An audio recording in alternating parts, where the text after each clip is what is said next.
Welcome, everyone, to the Pleiadian podcast. We're so glad to have you here this week. We are really in for a big treat this week. We are going to be talking about sacred geometry and manifestation, and also timelines and quantum leaping, and how this all works together, and how you are actually like the actual mechanics on the quantum energetic level of what's actually happening with what reality you're experiencing, and especially when we see things in our world that don't necessarily seem to add up with what our inner experience is, and how can this be my highest timeline when this looks like my external reality. And so we have a really juicy episode for you. I'm so excited to dive into this, and we are so blessed and lucky to have Shylo Dawn here with us today, who is really an expert in multidimensionality and quantum leaping. This is really her sweet spot, and what she really has a passion for teaching and is really knowledgeable in. So I just know we're going to have such a juicy episode for you all.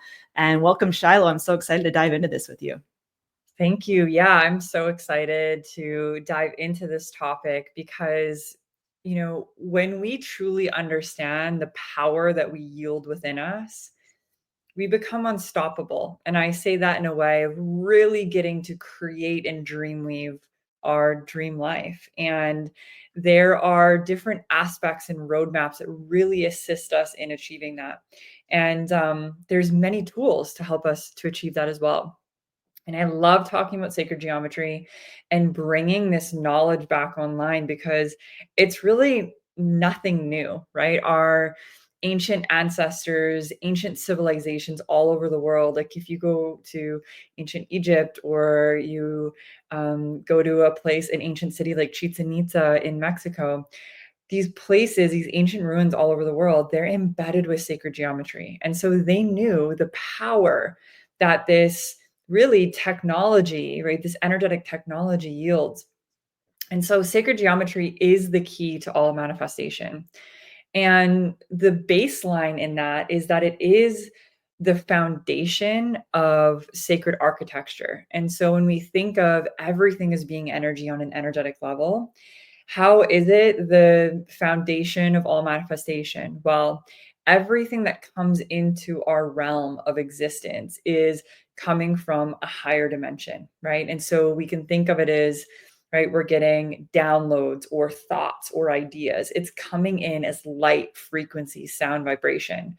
And as that comes into our field, our subtle bodies receive it, our auric field receives it, we start to translate that information, and it comes up as an idea, as a vision. It comes into our dream space. Like all things that have been created, everything that you see around you started with a thought. It started with an idea.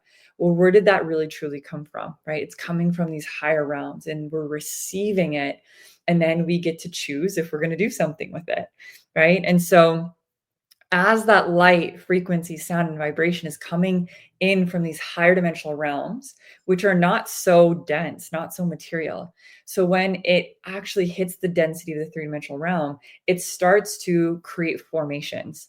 And those formations then create all things, all life, which if you've ever had any sort of psychedelic experience, whether that be through meditation, through plant medicine, through breath work, just in your dream space, you most likely have experienced all of a sudden, in between you and all things, there's this sacred geometric field that appears. And you're like, what is this? Why am I seeing the flower of life weaving in between me and the wall, or me and nature, or the person that's sitting in front of me? Well, the answer to that is it's always there. And now you're bringing an awareness to it because your frequency is raised to a point where now you're seeing past just the physicality, and you're getting to see into the unseen realms. And so the energetics in that are sacred geometry. And so I'm going to dive into a couple of formations of sacred geometry. And the first one being Metatron's cube.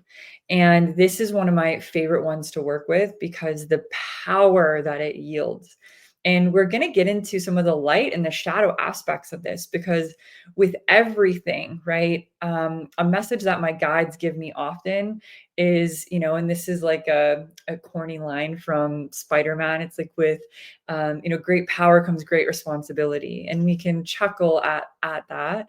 And also there's so much truth in that.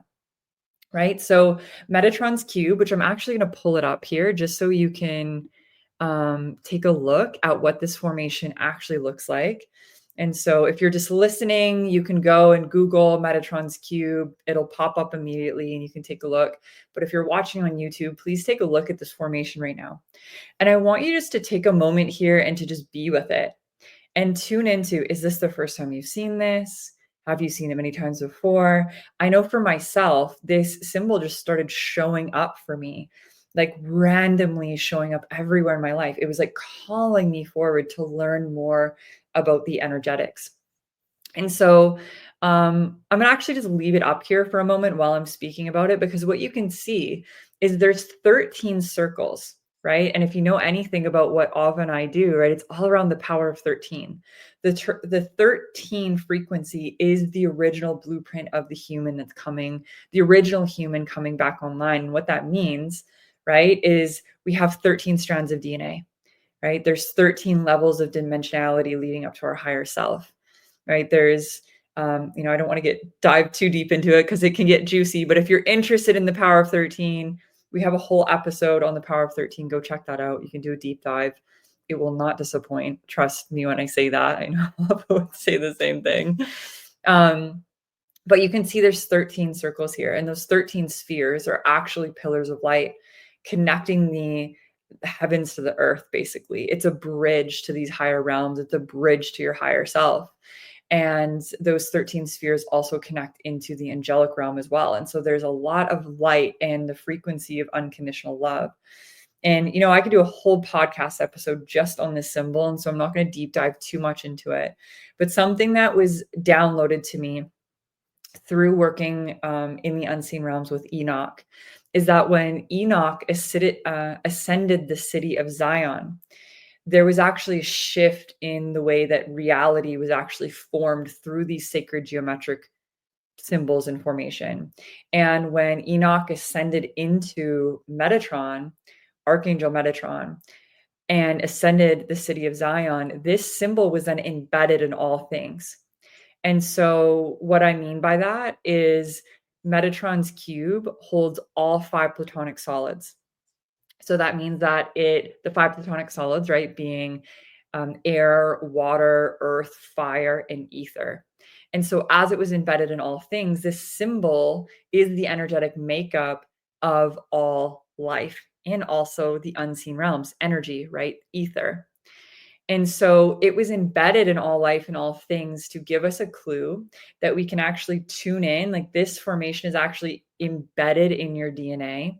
And so as we have downloads, light frequency that come in, it starts to activate the remembrance of the information, which is infinite, that is stored within this symbol, that exists within your being, in nature, in water, in fire. It's why all of these sacred elements that we work with can also remind us who we are.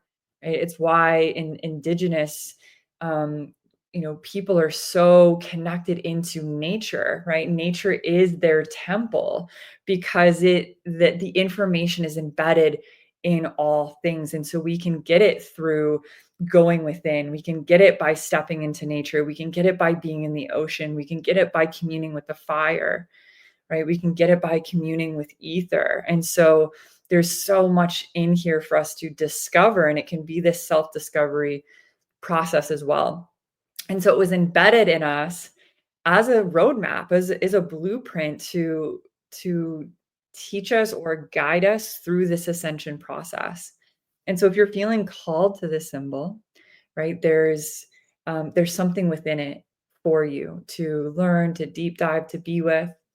I'm gonna talk about this a little more when we bring DiYeena into the space, but I just wanted to give a little brief description on this specific symbol so you know what it looks like. You can feel into it. I'm sure this isn't the first time you've seen it. Or if it is, it's like, ooh, I feel something when I'm communing with this.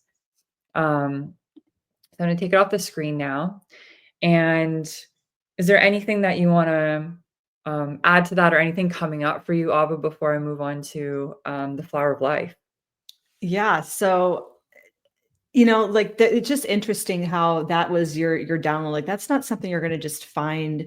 You're not going to be able to just Google that kind of information, right? This is channeled material that's coming through that's really here. And it's like we're really piecing all these pieces together from these channels and these downloads that we're both receiving, and we're getting kind of all these different pieces, and just the power that all of these things have that we're still even pulling all together, right? And so it's like it gets to be this kind of opening and this discovery together as we're on this journey all collectively here, reawakening, remembering our original blueprint, our original design as creative beings, as manifestors. Like we are manifestors at our core. We are powerful creators at our core. And this is just one aspect or way of looking at it. And the thing that I love about even just the human body, if you were to really delayer yourself layer by layer of like just kind of like peeling off skin by skin by like, you just imagine yourself kind of these infinite layers of density. If you were to kind of be able to pull your skin apart and your being apart, if you were able to do that layer by layer, what you'd begin to see is there layer upon layer upon layer of sacred geometrical patterns that's all put into density, that's put into these light beings. They're literally a being of light.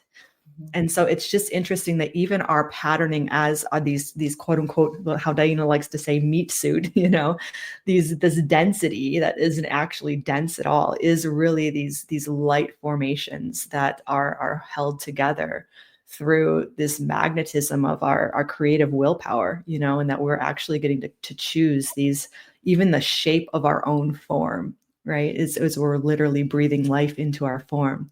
So this is just like one layer of remembrance of just the power that we all hold and are using consciously and unconsciously all the time.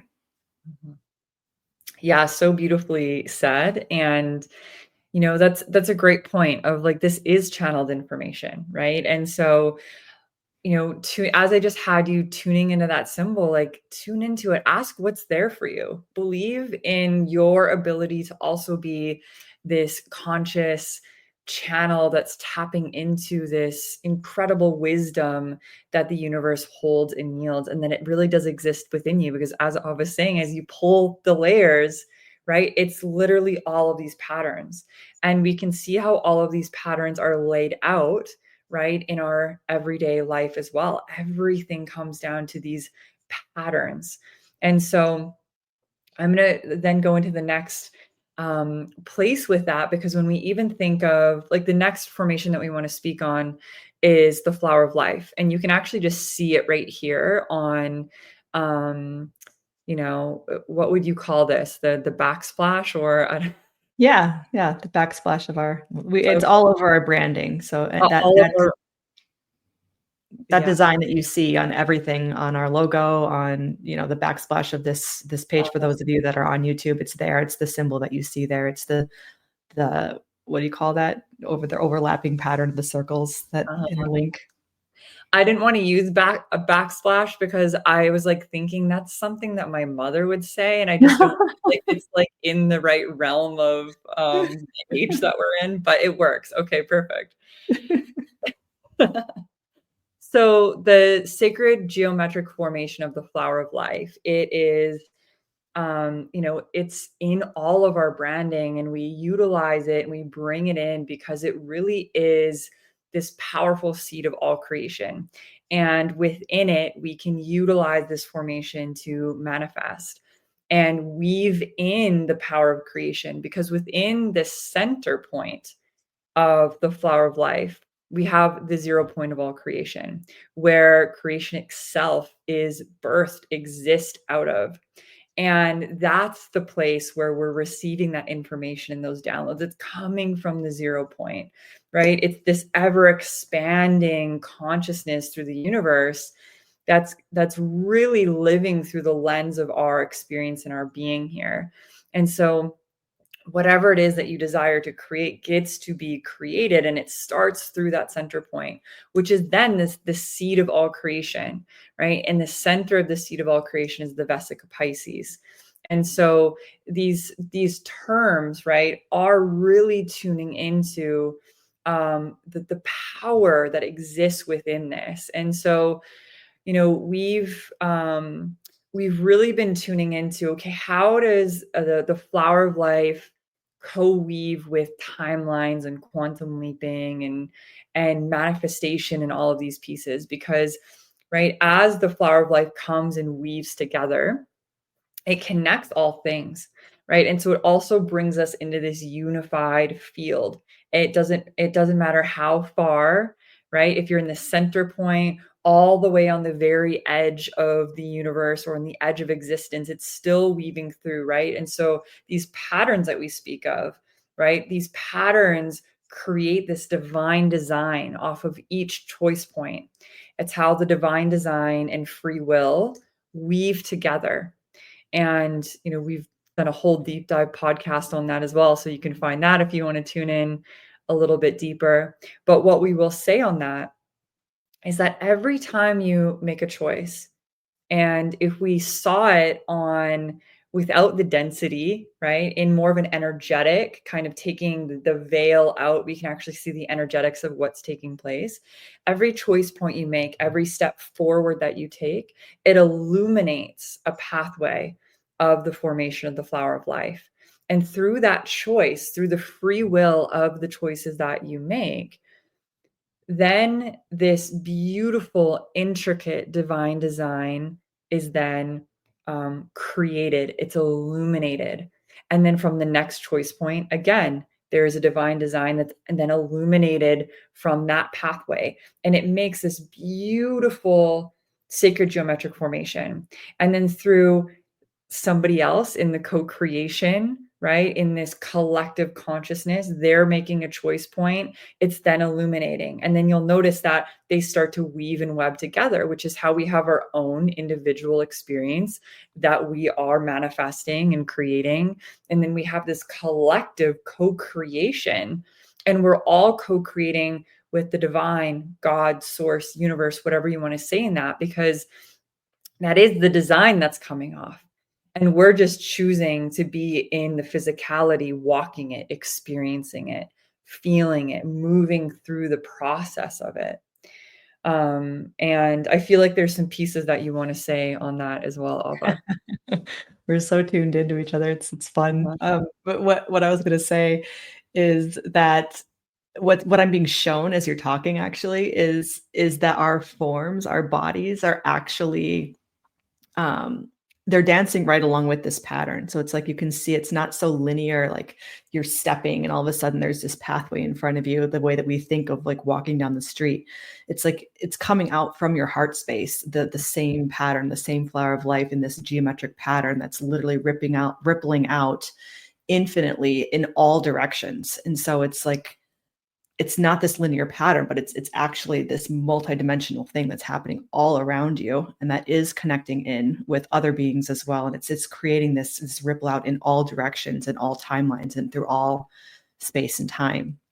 And the way that it's like the discernment or the decisions, it's like it's illuminating certain aspects of choice, of attention and awareness, where we want to put our attention and awareness of what we want to choose to experience as these individualized fractals in consciousness, right? So at the same time, you have another fractal of consciousness, otherwise known as a soul, the way that DiYeena talks about it, is that you have, you know, another soul over here choosing a different experience, illuminating a different part of consciousness, right? And so it's like we're all making these free will choices to illuminate and experience different aspects and different angularities of the whole. And so it's a really fascinating weave of how we're all kind of webbing together in this creation of life. It's really, really quite profound when you start to begin to imagine what this might actually look like if you could see it all lit up. Yeah, absolutely. Mm-hmm. I would love for you to share how we get to the point of it fully being in the full illumination. We're possible, because there are a few different ways that we can really get into the full illumination of that pattern. Yeah, so this is a really juicy topic that both DiYeena, for those who are maybe new, DiYeena is the Pleiadian that comes through and channels through me.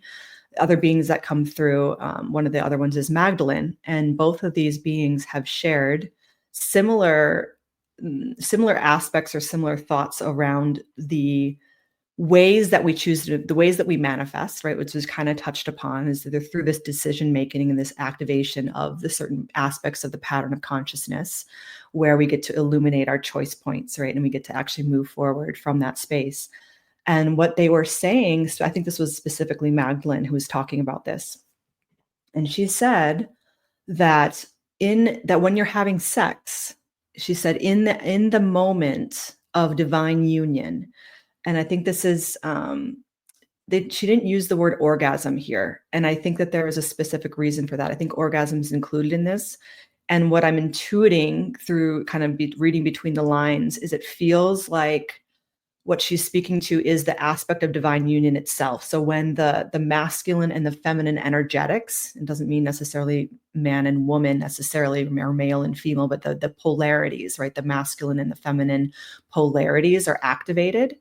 Those energetics coming into union, what that does in the power of love, that moment of love and orgasm, what it does is it illuminates not just a pathway, not just a decision. So when you're making that decision, you have a pathway, right? Like a neuron lighting up, right?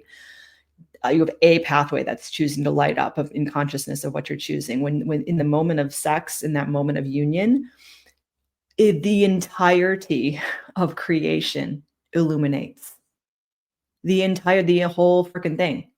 And so in that moment, all is possible. All possibilities exist. All manifestation is possible in that moment. And so this is why sex magic is such a thing in both directions, for the light and the dark, is because there are those who actually know how to work with these frequencies, that know what is actually happening in that moment, and the power of sex itself, and what that actually does in the quantum realm, in the quantum energetic realm, and what's actually happening in your physical, emotional, energetic body. When all of those aspects converge, what is actually possible in those realms. So that is really the power. It's an example of the power of the human. And that is actually probably one of the easiest ways to really come into that space of activating the fullness of your creative potential, right? There are other ways to do that, right? And that's a lot of what Jesus and Mary Magdalene actually taught, was how to work with what you're talking about, the five platonic solids and these 5 aspects of creation. They were teaching how to master all of these elements within the form. So really understanding how to work with these frequencies within the form. And they would go through it one at a time, and then they would bring them together to really understand and master the aspect of being a creative, powerful, creative being, right? Like that is really what we're here for. And that is really our potentiality as humans. And that's what they taught. That's really what they taught. And sex was really a big part of that. And not to say that they were necessarily using sex in and of itself, like that, or from what's channeled through, is that wasn't actually necessarily the case. It was actually more in the energetic realms. They were really working on that emotional, energetic level rather than on the physical level. And so that's another piece of distinction, and I think isn't necessarily always talked about, or always isn't some common knowledge, but it is really a fascinating deep dive here. And that really ties in really beautifully into just like when you think about how all possibilities illuminate in that moment, or in any moment where we are in the full potential of our creative expansion, how we really get to choose. We really get to choose what timeline we're experiencing, what timeline we're playing out, and what we're experiencing within our reality, right, Shylo?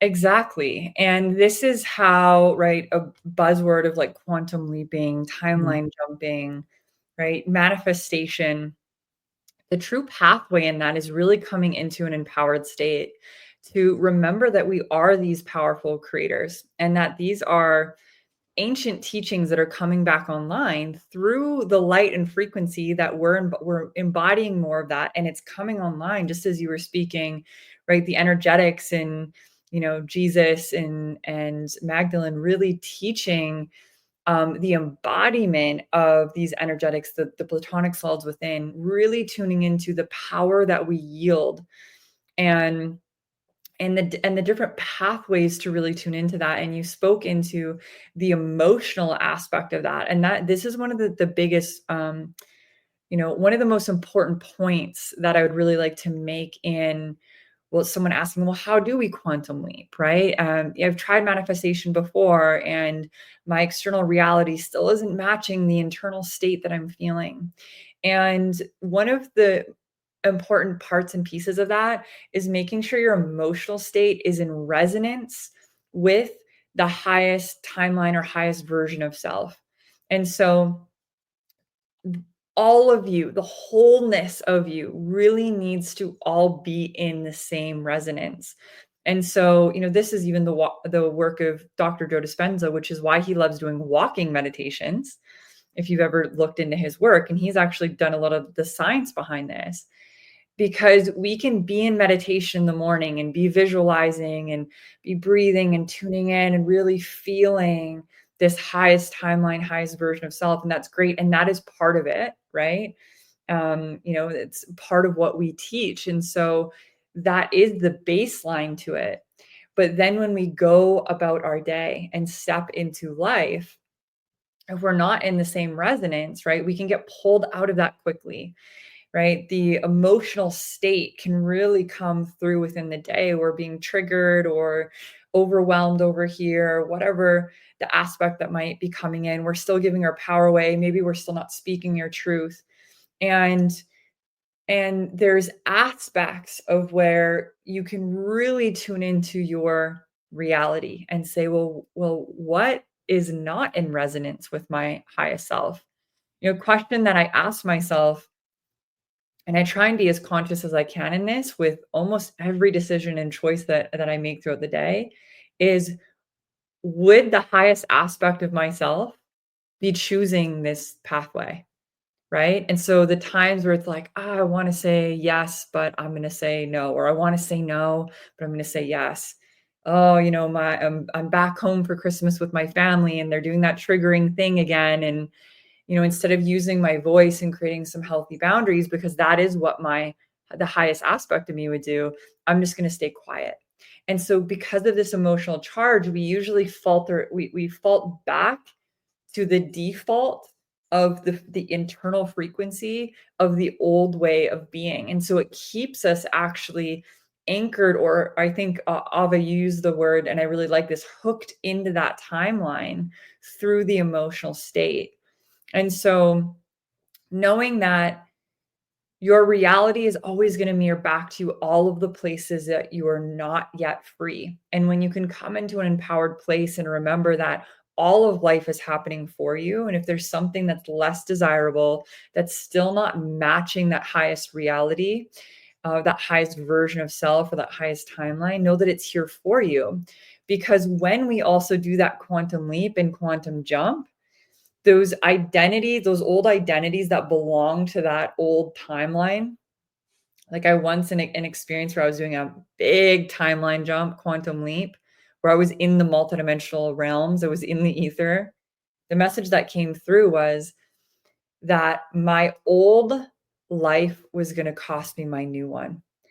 And what I took from that was the habits, right? The places that I know that I'm not living up to my highest potential, right? These really subtle pieces throughout the day, they had to go.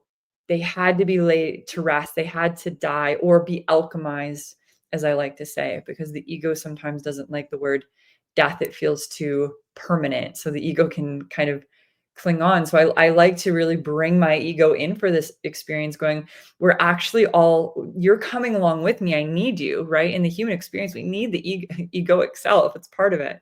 It's part of what makes us human. Do you want to come along with me into this higher aspect of ourselves and alchemize into that. More parts of you are usually on board knowing that, yeah, I'm ready to alchemize or transmute higher, rather than like those old ways are actually going to be, dying, because, death is truly one of the biggest illusions that we have in this reality. It's really just a transition, right? Energy can never die, it can only shift and transform. And so just know that you have the power in any moment. It can be a subtle shift of just taking a pause throughout your day and breathing into, if you feel like you're charged in an old way of being, right? Because when you choose higher, right, all of those aspects of yourself that were operating in the old way, they're going to maybe come up and be a little louder. And you're going to have your reality start to mirror back opportunities for you to choose higher. So it might even seem like, oh, I just chose the higher timeline. Why is all this stuff happening? It's an opportunity to start choosing higher and put it into practice and put it into life, instead of just sitting in meditation and at the altar space, because it can be easy to do there. But can you embody it into life, into form? And yeah, Ava, I know you have some aspects on that as well. Well, I'm just kind of taking this and I'm just wanting to put it into like some practicality for people, because I just feel like, I'm just going to go there because it just feels like even the election that we just experienced here in the US, it's a very polarizing experience for most people. Like there's this energy, no matter where you stand in this discussion, right? That's not the point here. There's a lot of emotionality around it, right? There's a lot of emotionality. So here I'm hearing you say, we have these infinite possibilities. We're talking about lighting up possibilities on this flower of life that's in our bodies that we get to experience. We just have to go in to our heart space and make the shift internally, right? And it's like, okay, we can go in there, we can do these things. And then, like you said, it's like, well, then how come my external reality is not changing? It's like, okay, we still have this president, or whatever the case may be. It's like, it's not changing. What's going on? Why is, and so that's where you're talking about these hooks, these emotional hooks. It's like, okay, well, what is your experience, right, around this hot topic, right? It's like, do you have an emotional charge around who's president right now, or what the state of the world is? Do you have this doomsday mentality, or do you have this completely like we're in the best timeline? Like where is your energy around what's actually happening in this version of timeline that we're all choosing to consciously experience together? And so I'm just curious, like, how do you respond to people who really have these very practical questions of like, I'm doing my internal work and it's not changing my external reality? Like, how do I actually, like, what am I missing here? I think is what a lot of people are wondering here in this process. It's like, it seems too etheric. It doesn't like, what's something I can actually grab onto, and what's something that I can actually work with to actually understand this in a little bit more tangible way. Mm-hmm. Well, it's interesting, right? Because I'm hearing DiYeena's words, and we'll bring her in a little bit. But I recall her saying once to me before is that it actually a quantum leap can happen like that. It can, if we fully are on board and choose it to be. But it's usually not that way because we have these emotional hooks, right? And so it can be this gradual process. And part of the gradual process is, do we fully trust and have faith in what's unfolding for us, in the higher aspect that we're really truly having this higher vision for? And I'll just give a personal example with that. I had someone reach out to me around the election results because I'd posted a video of saying we were in, can you feel the shift? We're in the higher timeline. And where I'm currently at, I'll just say, right, with the election is when I tune in, first of all, I'm not on either side, because I really am here for something a little different. I'm here, and none of it's bad or wrong, right? I know my role is here for the energetics. And so when I'm tuning into the energetics, when I'm actually expanding my heart to feel into the infinite possibilities, I trust so deeply that where we are heading is into this higher aspect of reality. New earth is being birthed through us. And something that I had shared was, that may mean that reality shifts to the reality that you desire, right? Because as you're just saying, even with the sides, like some people are stoked and then other people are having a really hard time. And so some people, their reality is what they're desiring, and then others, it is not.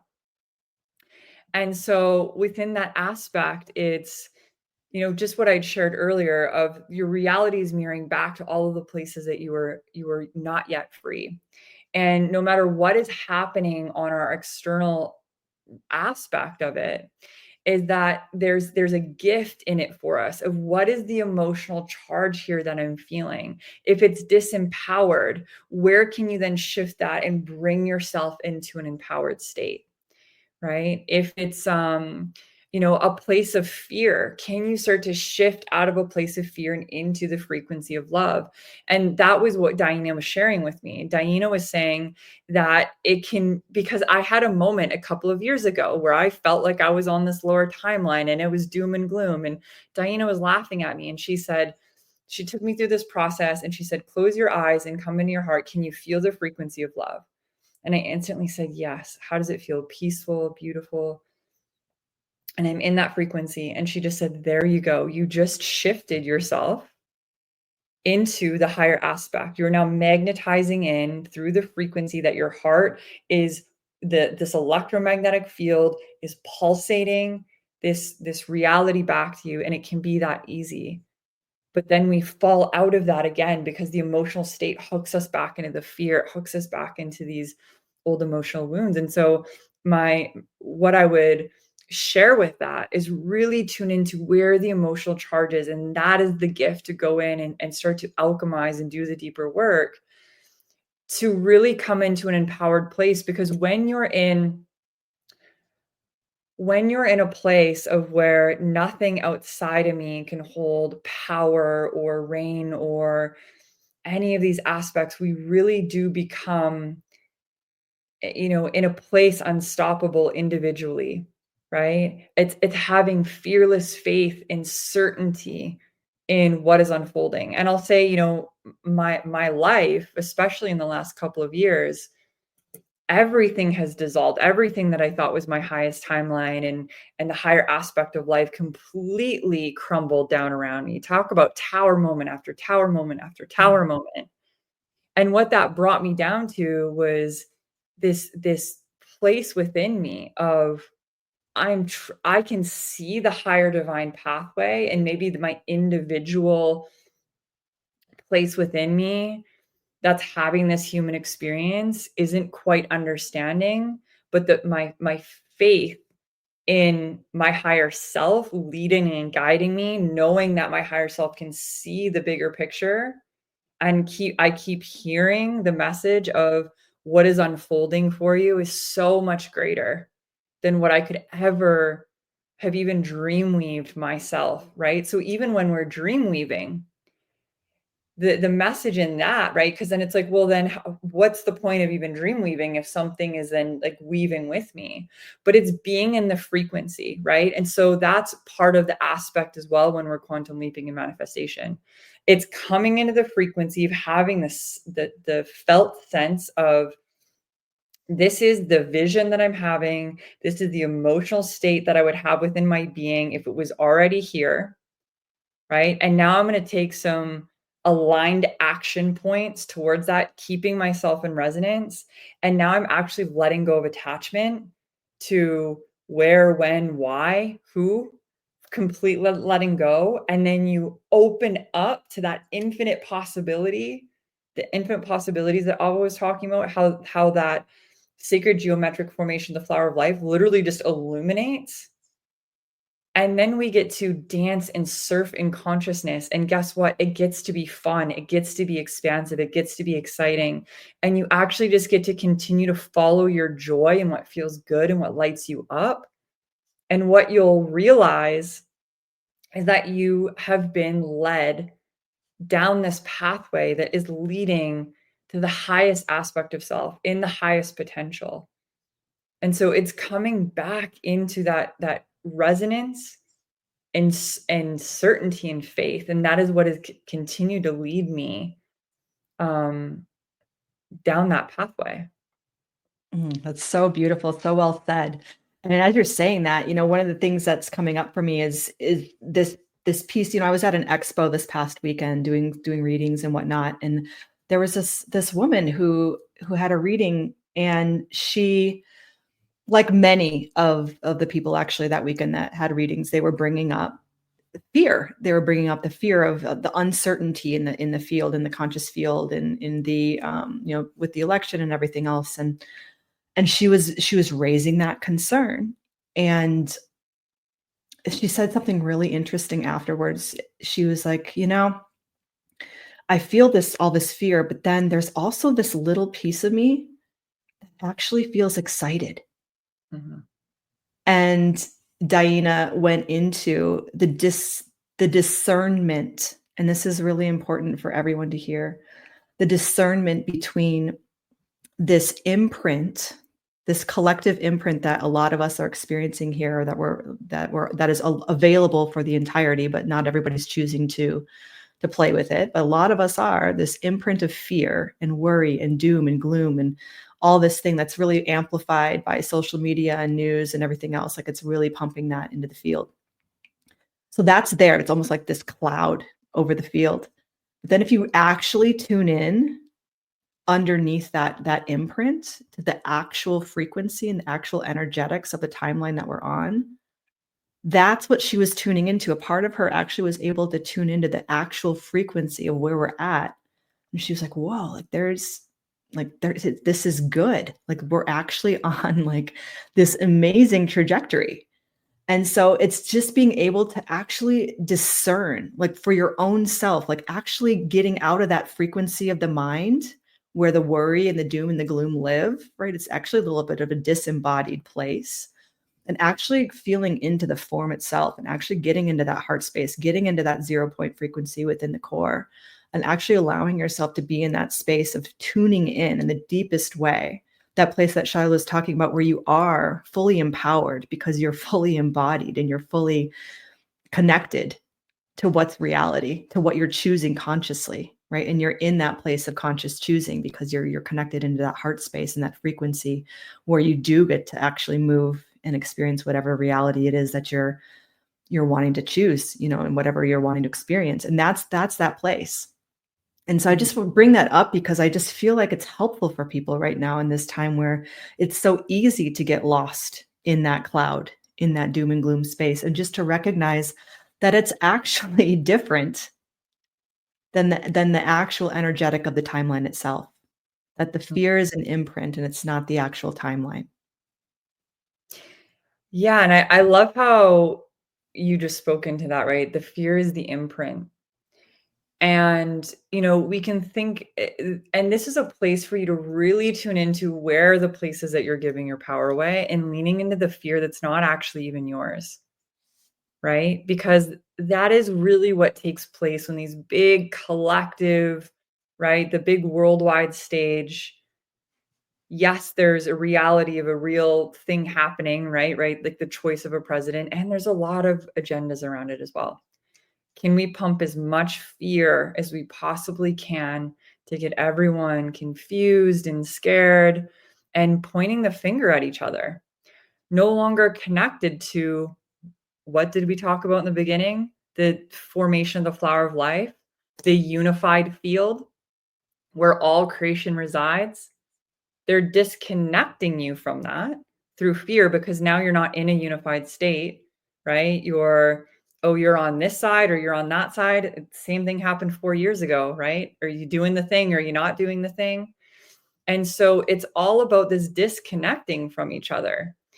and disconnecting us from the truth of who we are, which is really in this unified field of oneness at the core of it. Yes, we're living this individual human experience, and the energetics, the subtleties.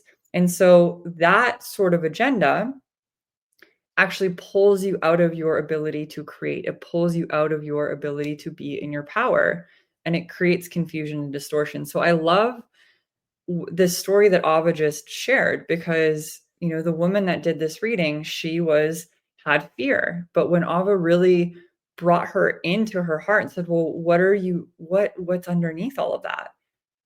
Actually, I'm feeling some relief and some excitement. And because that was her truth.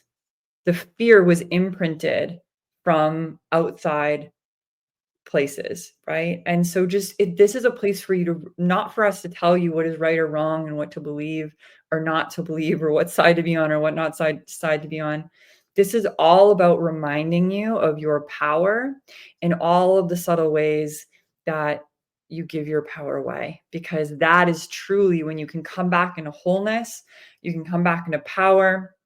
You understand how to tap into the unified field, the 0 point of all creation, infinite possibilities reside, and you call all of you back in. That is when, right, you're on fire. You see all of a sudden, right, somebody that you've known for a long time, all of a sudden it's just everything is, wow, what, look at that glow up that they just had. Like, what is going on with that, right? Everything in their life is just taking off, because they've remembered that deeper aspect of themselves and how to connect into that. And let me tell you, it's not, you know, nobody is special or better to be tapping into this. It's something that we all have the ability, right? Whether it's activating your spiritual gifts and being in your channel, or learning how to manifest your dream life, like you all have the ability. And so that's another thing, you know, that I feel like I hear often from people. Well, you know, what if I'm just not able to, what if it's just not for me? It's like, no, it is. It's your innate power and your innate ability. And so this is why sacred geometry can lead us into remembering that, because it is this energetic makeup of who we are. And there's so much power that yields within that. And so, yeah, Ava, I don't know if there's anything else you want to share, if we feel like this is a good time to start bringing in DiYeena, how you're feeling. Yeah, I was just going to suggest that. I think we're right on that at that marker. Amazing. All right. Yeah. So for those who are new here, I'm a trance channel, which means I take a little bit of a back seat in my body and allow DiYeena, the Pleiadian, who I have a conscious agreement with to do work in this particular way. She comes through and brings forth messages of love and light that are really relevant for humanity at this time. So I am going to go ahead and go right out and put you in touch with the Pleiadians and see what DiYeena has to say here on this whole topic of sacred geometry and everything else we've been chatting about. So here we go.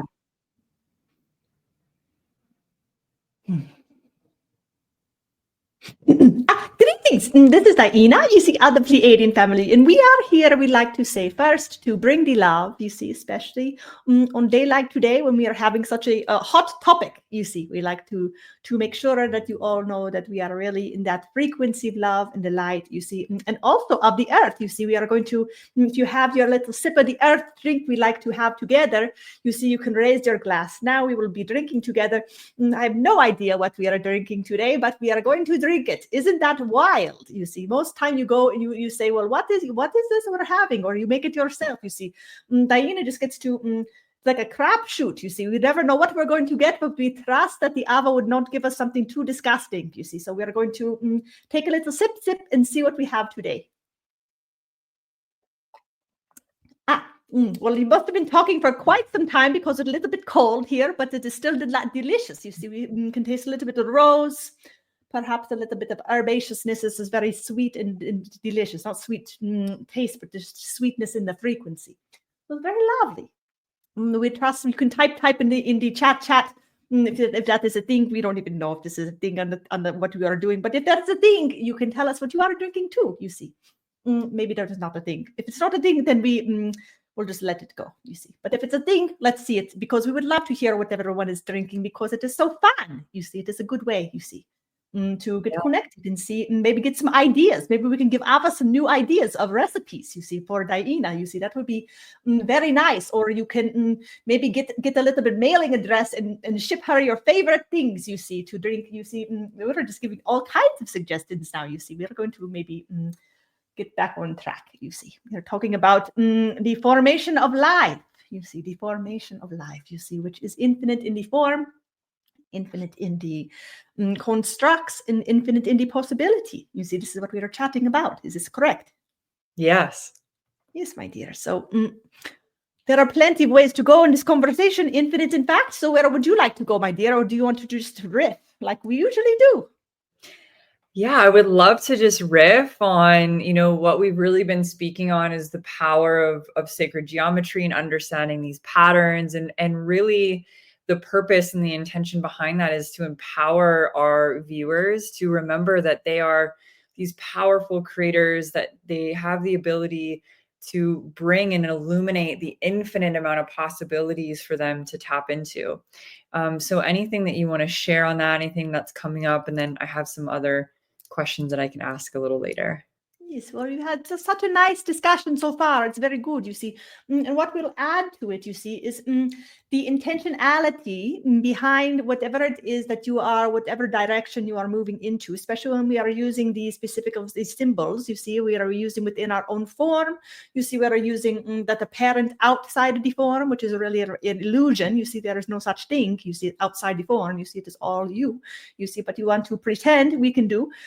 So pretending that it is outside, you see, well, then you have what you call intention that is creating a specific outcome, you see. So this is really important to be mindful of as you are working with any type of symbols, you see, is what is the intention, you see, because the symbol is the symbol. The symbol is, see, all of creation is neutral in its essence, you see. The humans have the power to give it the meaning, you see, give it the emotionality, the intentionality is what gives it the power in one direction or the other. Is this making sense to you? Yes. Yes. So it is very important then that you are working within within whatever. See, there is no right and wrong. So there's a tricky discussion, you see, because we cannot say, oh, well, just always be in the light and the love and you'll be good to go, you see, because that is not necessarily... that's only half the story, right? So you have both sides of the spectrum, you see, and you have consciousness fractals on both sides of the spectrum playing out the polarity so that we can even play in this world, you see. So you can have the love and the light. So we can have the experience of the love and the light. Well, they have to have the other end as well, you see. So everyone playing their role, you see, everyone playing their role. So you have to understand and know for clarity what your role is, you see. And those that are tuning into this kind of a podcast, you see, well, we can kind of guess that you're probably on the side of the light and the love, you see. So we're just going to be in that assumption. And if you're one of the ones that are slipping in just to get a little bit of a tidbit or a little tip off, you see, well, then more power to you, you see. We are doing our part, you are doing yours, and we'll just have a little dance, you see. So it is really about really understanding your power, which does come from the frequency of the heart, which does come from the emotionality, which you were touching upon a little bit. You see, that is what is creating the motion, the movement of consciousness into a particular outcome, into a particular frequency of form, you see. It is moving it in that, you see, and it is what is creating, you see. So it has to be that you are working with the emotionality in the most productive way possible. So if you are trying to, quote unquote, manifest something in your reality, well, then you have to really be a master of your emotions, you see. So you have to be completely aware of the full spectrum of your emotions and also be able to move freely along that spectrum in any direction. So you have to have had, you have to have been able to master your ability to move through those frequencies and don't have any stuckness in the field on any particular emotion. So some of us have, lots of us actually, in this particular dimension, have some stuck emotions in our frequency.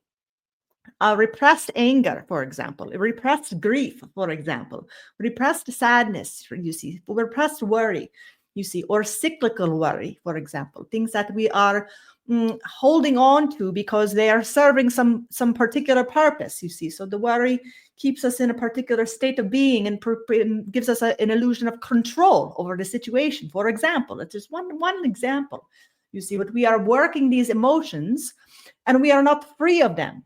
We are not in the freedom frequency of with the emotion. So we are not masters of the emotion. We are being mastered by the emotion.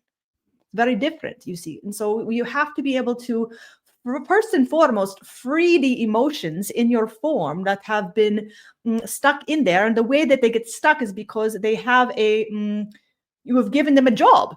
You have given them a job to have in your field. So they are playing out that job until you tell them that the job is done. The work is done. We don't have any more work to do, no more pay for you, you see, because the job is done, complete. You see, so until you make that choice point, you see, you're going to have these emotions that are either repressed because you are pushing them down, because you are fearful of X, Y, or Z. And so you are telling that storyline, you see, that it is not safe to let that out, you see. And so you are holding on to these pieces, and they are having power over you rather than the other way around, that you are able to master those frequencies, you see. So that is the first level of manifestation, is we all have to be masters of the emotional realm, you see. And you have to start by making sure that you do not have any stuck emotions in the frequency of your own field, you see. So once you have that part taken care of, and this is a big ask for many people, once you have that part taken care of, only then can you begin to play on the realms that you have been talking about the whole conversation, you see. So this is all very fine and good in theory, you see. But when in practicality, it actually takes a fine level of mastery to be able to work in this particular way. It takes a very high skill level of working through subtle layers of consciousness within the ego construct, where you have worked through these pieces of understanding that you are simultaneously all of it and none of it at the same time, you see. And when you can come to that level of understanding, not just understanding with the mind, but understanding in the field, meaning everything is moving and flowing without the hooks and attachments in it, you see, you are able to move in any direction. You are able to hold on. You are able to express and work in the frequency of holy anger, for example, for a particular purpose, and let it be what it is, you see. And there's no other things holding on to that, you see. You're able to work in the experience of grief, you see, for the moment of a moment where that would be appropriate, you see, within the human realm. But you are choosing to experience these things simply because of the positionality of the fractal, honestly. And then you are moving through that simply because that was the experience that was chosen, not because there is any alternative motives within the form that are asking for a codependent relationship with those particular emotions. You see, so all the emotions that we experience within the form that are kind of in their stuckness or in their repetitive patterning are really a codependent relationship, you see, that we have with these things, you see. And so with these emotions, you see, so we have to free ourselves from codependency and working in these ways of codependency with our emotional frequencies, you see. And so this is really the first layer for most people when we talk about manifesting, is you cannot be a good manifester if you are still working with trapped emotions in the form. You see, so you have to do this clearing first. You have to work within this frequency. And it really takes some time for most humans. This is not just a over a night type of thing. It can happen like that. It can happen. So we're not going to say never, because this is never the case, you see, haha. But it does happen for certain people. But for the majority, the ways through appear very, that there is a timing to that, you see. So this was really the first part, you see. Is this making sense to you, my dear?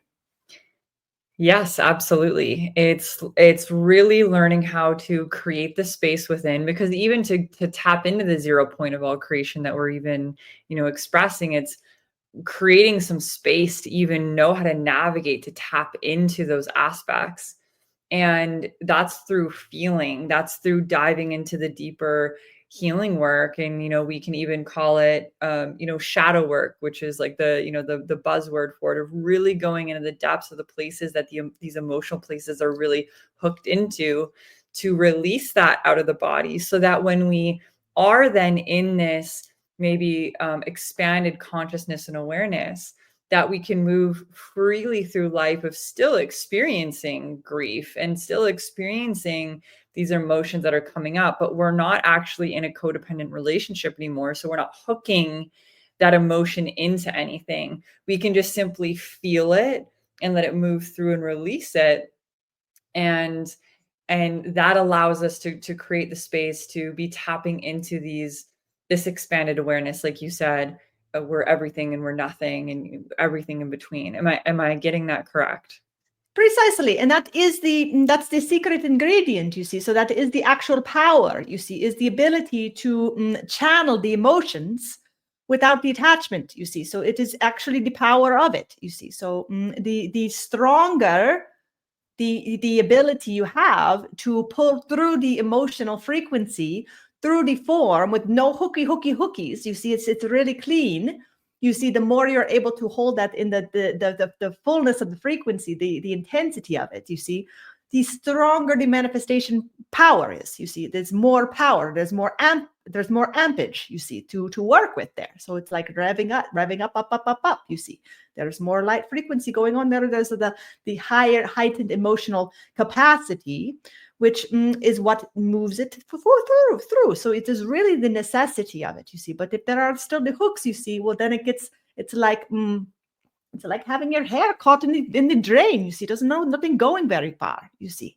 It's kind of similar like that, you see. So the emotional part is very much the key here, the unlocking for many people, for most of us, you see, is really clearing out the emotional field first and foremost, you see. And then you can begin to work on the geometrical patterning to be able to go hip hop all over the place, you see. And then you are the cool one. If we can just go all day long, all around, you see. But you have to be able to work through the emotional field first, you see. This is the key. Yes.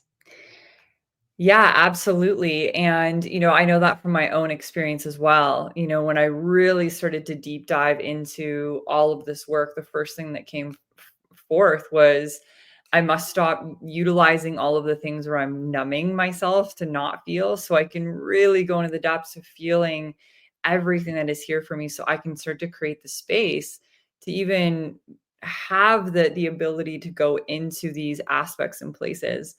And so, also knowing that, there's an empowering place to also understand that anything that you're moving through, right? You have the ability to really be held and supported, not only by yourself, but also by the unseen realms, right? Our unseen teams. And this was something that was so big for me, of really feeling like I was going through these bigger aspects all alone, right? I was really alone through these places. And that's why I love having you here, DiYeena, is just to remind everyone that there's so much support. And so if you feel like you're moving through an aspect, right, there's some feelings coming up or whatever it may be, reach out for physical support, and also know that you can, tune in and really call in the support from your guides and those that are really here to work with you from the highest aspects of truth and unconditional love as well. Yes, you can always call on the Pleiadians, you see. So if you are here listening to this podcast, you're probably feeling a little bit connected to this group of beings here, you see. And we are here. We've been here for the humans for a very long time, you see. And we are here for all of you that would simply ask, you see. So just know that we are here like wise old grandmother here that just want to put your head in the lap, you see, brush your hair or whatever you need, you see. You can fix your bubble bath, you see, whatever you need, you see. We are here for that, you see. We are here to support as much as we can, you see. So just simply ask and you will feel our presence, you see. It is really like that. It can be that simple. We can be there while you sleep, you see, in the dreamland, you see. We can be there during your day, during the hard moments, for hard conversations, you see. For anything like this, just ask for the support, you see. And you will receive it, you see. This is really as simple as it is. Whether you have the intuitive lights on enough to experience the awareness of that reality or not is not so important, you see. Just having the trust that when you call, we are here, you see. That is really the main thing. Yeah. And it's so true. The DiYeena, the Pleiadians first came through to me 14 years ago. And the amount of immense support that I've felt from the Pleiades, and the connection and the learnings and the teachings and the wisdom, all of those aspects have just been, and I wouldn't be where I am on my journey today without it. And so knowing that, right, we are in this free will construct. And so that if you're desiring to call in your guides to have that support, knowing that you need to actually call them in, right? And making sure that you're calling in those that are working with the highest truth, love, and light as well. Beautiful. So I would love to start talking about the actual symbols themselves, DiYeena, because, there's been a few aspects of, how you were even saying, right, we can choose to work with any of these symbols in whatever way we desire, right? It's really this neutral construct until we put meaning to it. And we are in a reality of light and dark. And through these different symbolisms, right, they can be utilized for light, and they can also be utilized for dark. And, for an example, I'll use Metatron's cube, where one of the platonic solids in Metatron's cube is ether, right? It's the dodecahedron that's connected to ether, which is all life, right? And then they also use that symbol in the atomic bomb because it's one of the most powerful formations that can be used, where it literally, the atomic bomb can't exist without the dodecahedron within it.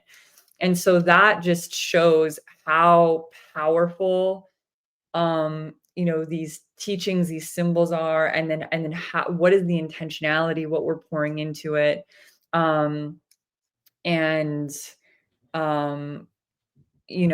we using it for the light? Are we using it for the dark? Like, what are we really choosing into here?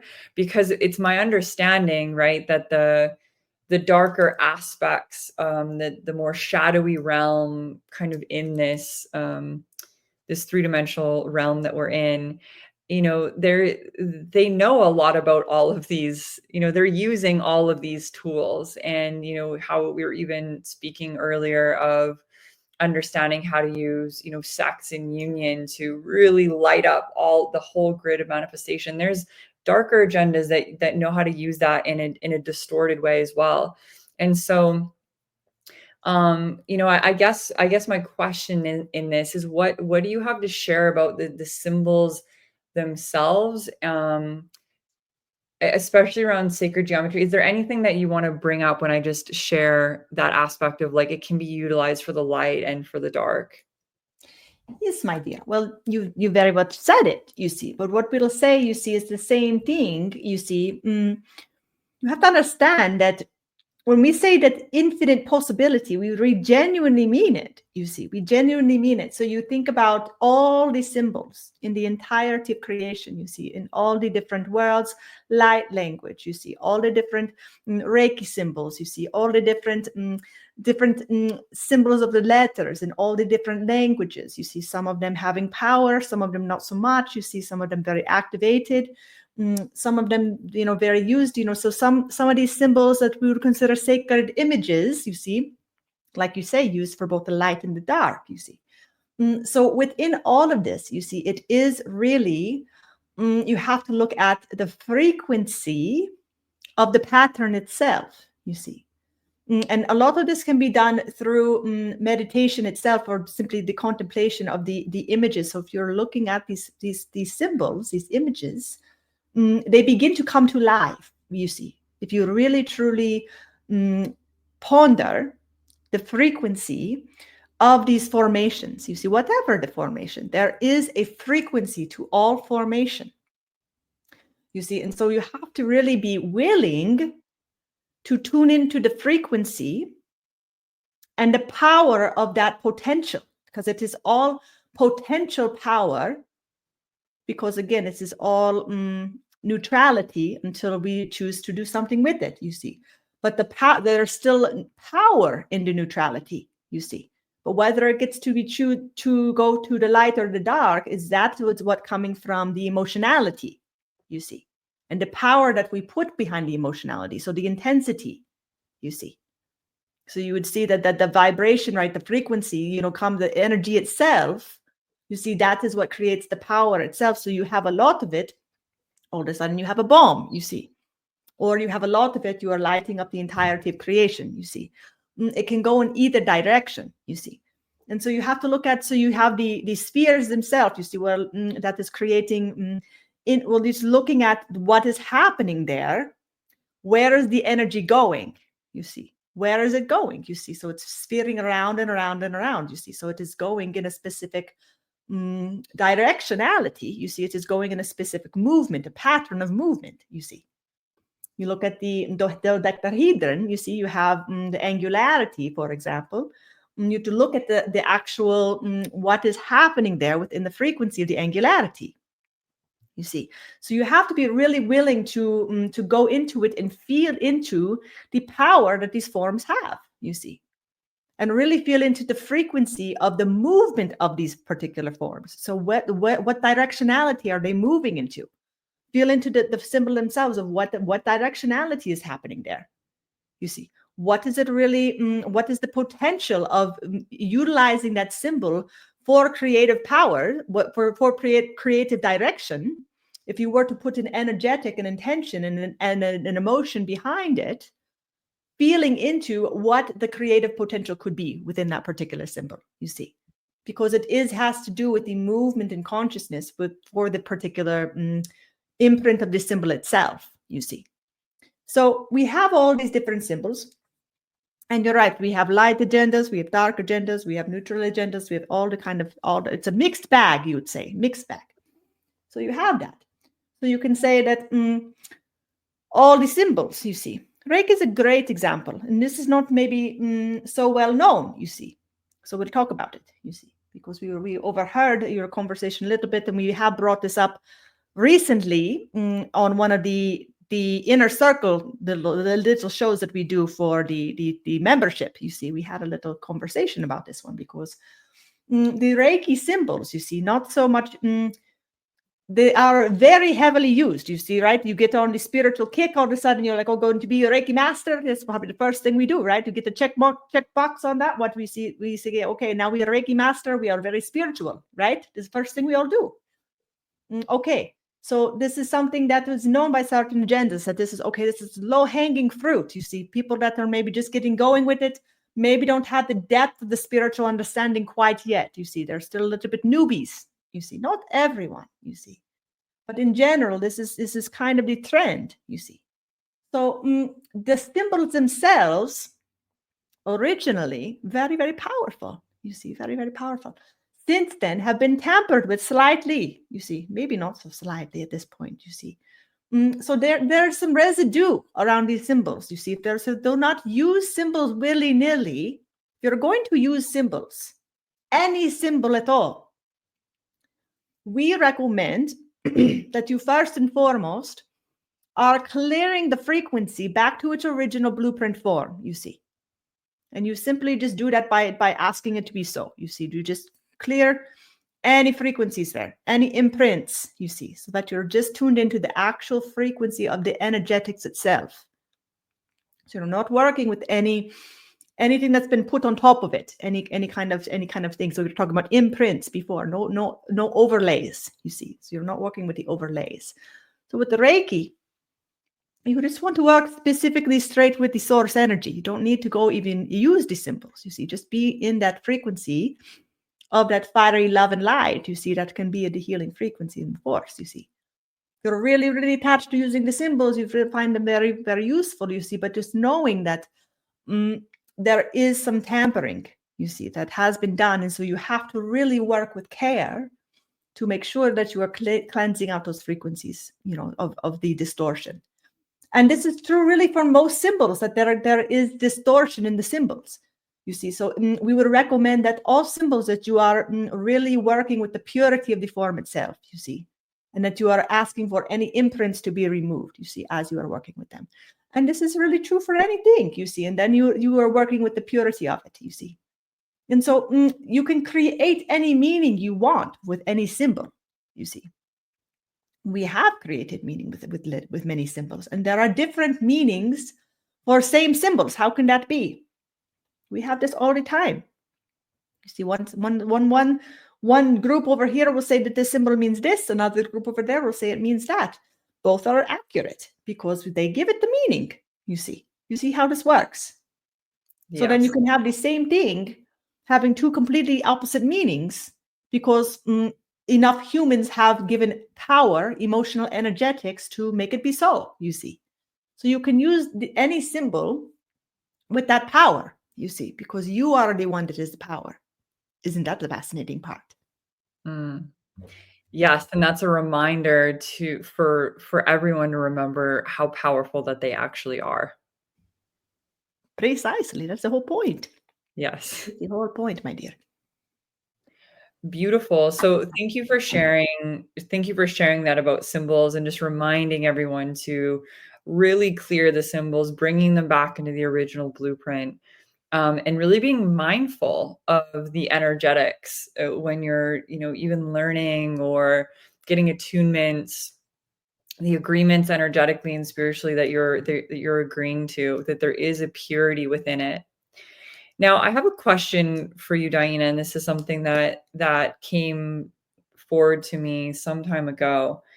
But there's a theory that within symbols or formations, to not move in angles, that angles actually create stuck energy, and that we should always be moving or focusing in a circular formation. And there's a thought that moving in angles are actually what's keeping us, what I've heard.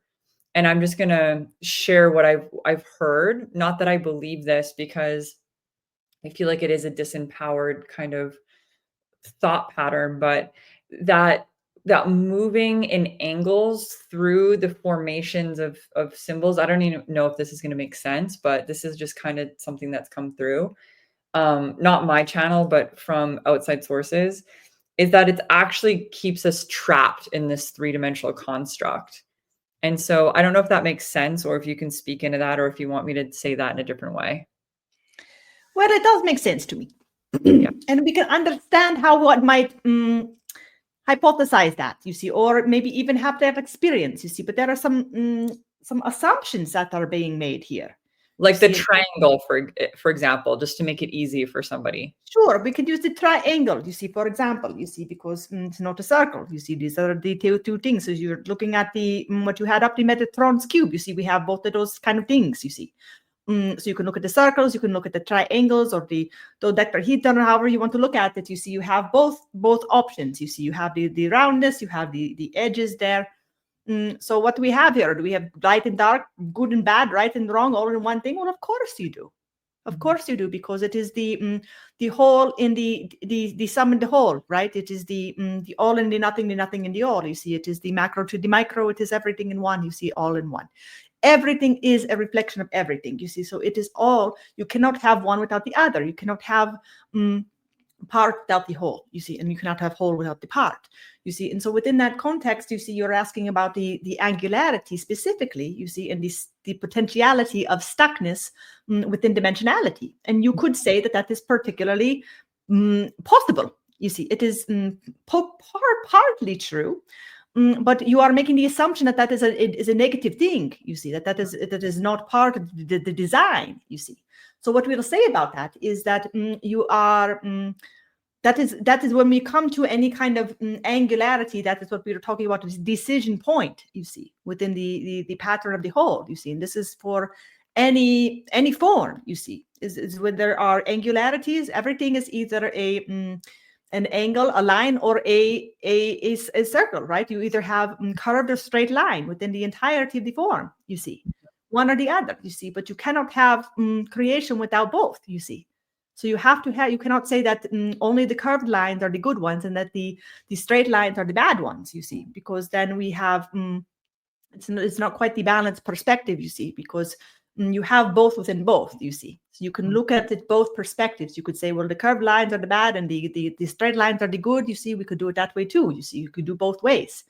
But really, from the bigger perspective, you see, you have to understand that whenever you are at an angle, you see, you are at a choice of dimensionality. You see, so there is the it's a deliberate decision.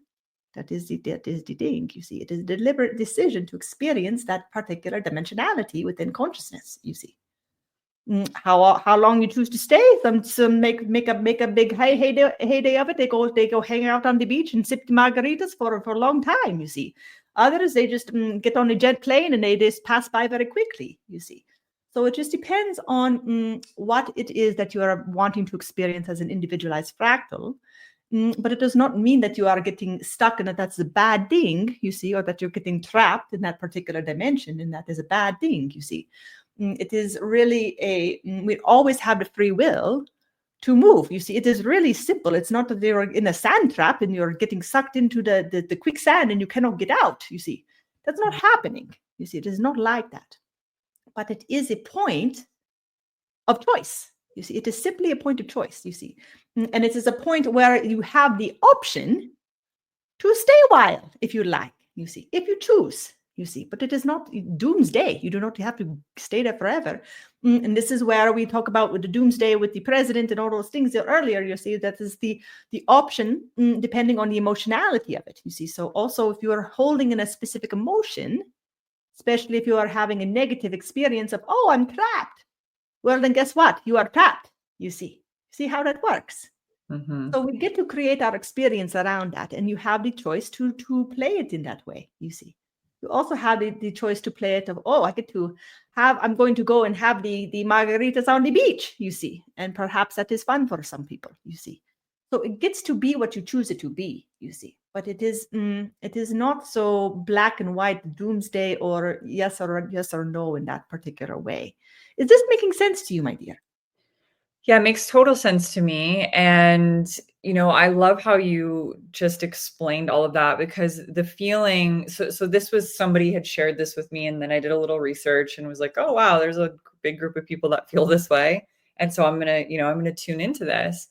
And when I specifically tuned into it, especially around Metatron's cube, what came through was, well, yeah, the triangles, right, represent the, air, water, earth, fire. And those constructs are a lower density because it's the tangible reality that we're seeing. And so it's not necessarily good or bad. It's just the energetic computer coding that makes up the fabric of our reality. It's the ones and zeros that create this construct. And we do choose to come here. And the message that I had that come through was, this is the symbol of all life here. And there is imprints of information within it that exists within us that are showing us the way forward of this evolutionary period that we're moving through. With what you said, right? It's there is a divine design. There is, there's many ancient prophecies that are stating like we are evolving into a higher state of consciousness. And when that shift happens, then what came through was then the construct of reality, we'll just say computer coding, so that makes sense to people so they understand what I'm saying, right? That coding then will shift as we evolve the state of consciousness, and then our reality around us can shift as well. And so it's not that it's holding us here. It's the sacred architecture of just what is. Well, precisely. Yeah. Yes, and you could say that it is holding us here, you see, but that is not a bad thing, you see. Not against our will. No, not at all. But because that is the construct of the original. You have the 13 spheres. You see, you have the 13 dimensions. It is the original blueprint of the human form. You see, within the dimensionality of who you are in this construct. You see, so it is actually it is just the blueprint of the human. You see. And it is where you are choosing to go within that, you see, and what dimensionality you are choosing to put your awareness, you see. But it is not bad because it is you see. So you cannot box it in that way and then pretend that we are going to only be aware of certain aspects and then claim that the other ones are not so great, you see. have to be willing to really understand the full dimensionality of the human and really understand that it is actually there to provide a little bit of a, what is the right word? You see, we want to say the word protection, but it is not quite the right frequency, but we don't know the English word, you see. But anyway, it is like almost creating a little bit of maybe an energy ball or bubble that is really just the containment of the human being experience of the multidimensionality within the first 13 dimensions, you see. So you are infinite in dimensionality, you see, but there is a special uniqueness about the 13, you see, within the form of the blueprint of the physicality of your dimensionality, you see. That is a more contained within the construct of what you consider your physical form, within the dimensionality of what you consider these 5 platonic solids, for example. You see, it works within that roadmap, that blueprint, you see. So that is the construct that has been given to the human, you see. So that is what is, and that is what your bodies are made of, you see. Lines and curves, you see, both. See, so you cannot say that one is bad and one is not good, bad, not good, and one is good, you see. It is the creation. It is simply how you are created, you see. And so to say, well, if we go over here and then we get a little stuck, well, it is not stuckness, you see. It is simply attention. It is awareness. It is one-pointedness, which can be very good, you see, to have a focus, you see. You are coming into the masculine point then, you see. The feminine points are the circles, you see. The masculine points are these edges here of focus pointing, where there is the manifesting potential. This is the parts where we get to create, you see, where we get to really make the decisions, you see. That is where we have those masculine energetics, you see. And then you have the feminine form holding those frequencies, you see. So you have to have the balance, you see. Is it making sense to you, my dear? Yes, no, it makes perfect sense. And so thank you for sharing that and I think it always comes back to this one place of whatever we give meaning to is the meaning that we give it to, because that is, or is the meaning that it takes on through our own individual lens, at least. Precisely. And that's what makes us powerful creators. Precisely. And that is the beauty of it, because you can say, well, one person over here has this perspective and this other person over here has this opposite perspective. They cannot both be right, you see. But guess what? They are, you see. Even if it seems to be in the mind, one is definitely right and one is definitely wrong, you see. It is only a perspective in consciousness, you see. And we all have the free will to hold those different perspectives of consciousness, even how wrong it may appear through the other perspective, you see. The other perspective very much sees it as right, you see. And that is the duality and the polarity of the world that we are constructed into, you see. And that is the beauty of it, you see. So you have to be willing to hold all of it, you see. That is the beauty. That is the beauty. Beautiful. Well, thank you so much, DiYeena, just for everything that you shared with all of us this evening. Those are all the questions that I had. I don't know if there's anything else that you feel like is wanting to come through for viewers, or if that feels like all that you have for everyone this evening. Yes, well, we always love to be in communion with all of you, you see, because it is really a blessing. You see, it's a blessing in this particular time in our history. Is a very, very special time. It's a beautiful time to be alive. It is an exciting time to be alive. It is an exciting time to be on Earth. You see, we have so many souls from all over the cosmos coming to Earth right now on this particular moment, to witness this particular expansion in consciousness, because it is so relevant to everything. And you are a part of that. You are a part of that. You've signed up for this mission to really be involved in this particular way of elevating the consciousness, or not only for our planet, but for the entirety of creation. You see, so we honor you for your role that you are playing. Every single one of you is playing an important role. So thank you for being here, for raising your vibration and your frequency by tuning into DiYeena here with the Pleiadians and being aware of the 13th dimensional field here, you see. Not to say that we don't go beyond that. We are infinite in multidimensionality, you see, but we are really bringing awareness to the 13 because it is really activating the remembrance of your power as a human creator.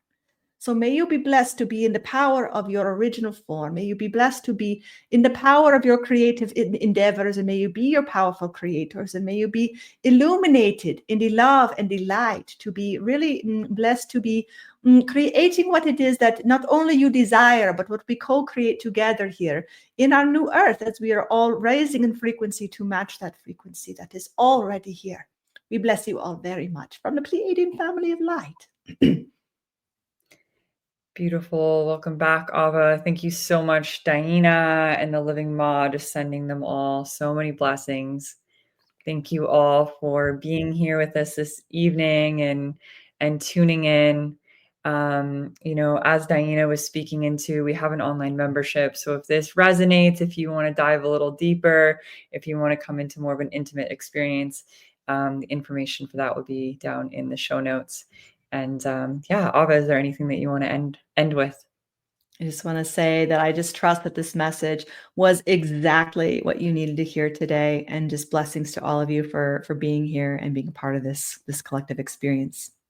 So beautiful. And if this resonated with you, please like this video and subscribe so that we can continue to rise together on this ascension journey.